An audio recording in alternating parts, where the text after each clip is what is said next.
Hey freedom lovers, this is Dr. Peterson Pierre with America's Frontline Doctors, bringing you today's Daily Dose.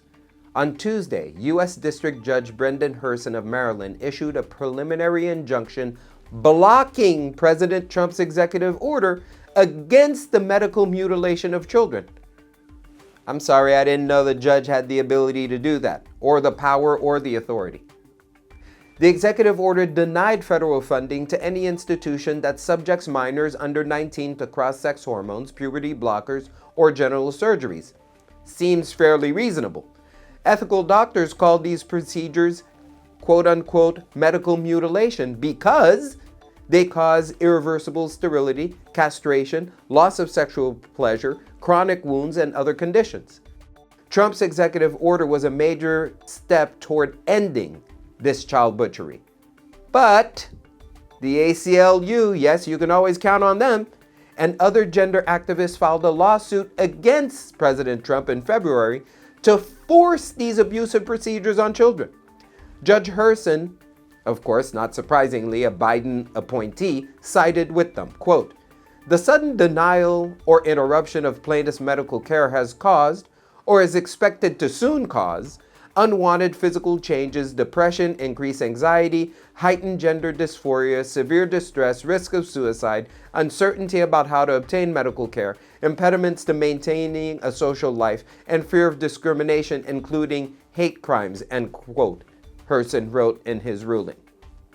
Sounds like a lot of propaganda and fear-mongering if you ask me. Pure insanity. First, the inaccurate descriptor gender dysphoria comes and goes with puberty, which is why as much as 98% of children outgrow it. The discomforts mentioned in Herson's decision, depression, anxiety, and unwanted physical changes, are also common experiences of adolescents. Studies show that dysphoric minors are no more at risk of suicide than other children with mental health struggles. So what's he talking about? He's just making stuff up. In fact, a recent study published in the Oxford Academic Journal of Sexual Medicine found that transgender surgeries increase the risk of depression, anxiety, and suicidality. If Herson cared about children's mental health, he would have ruled differently. Second, true gender dysphoria in children is rare. What is far more common is rapid onset gender dysphoria, a social contagion fueled by mainstream media, internet propaganda, peer pressure, and predatory adults whose root cause is abusive adults masquerading as gender activists. Remove the cause and you remove the illness. Third, when did we decide that unelected judges have the power to override the executive branch? Vice President J.D. Vance put it best, quote, "If a judge tried to tell a general how to conduct a military operation, that would be illegal. If a judge tried to command the attorney general on how to prosecute cases, that's also illegal. Judges aren't allowed to control the executive's legitimate power," end quote. Yet, that's exactly what's happening. Rogue judges are subverting the law to enforce the radical political agenda left behind by the Biden administration. This is judicial insurrection and is the most imminent threat to our republic. Judges are not only blocking the duly elected president from governing, but are issuing rulings that contradict the will of the American people.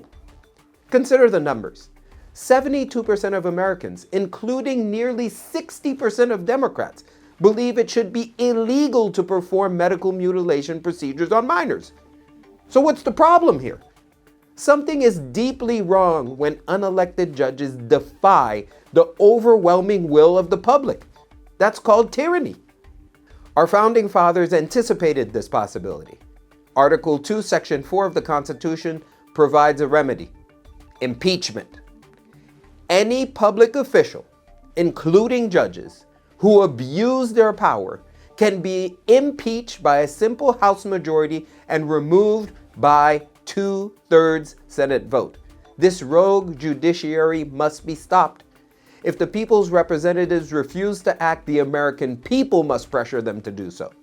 We must fight back against this judicial insurrection. Not only to defend the will of the people, but also to protect our children.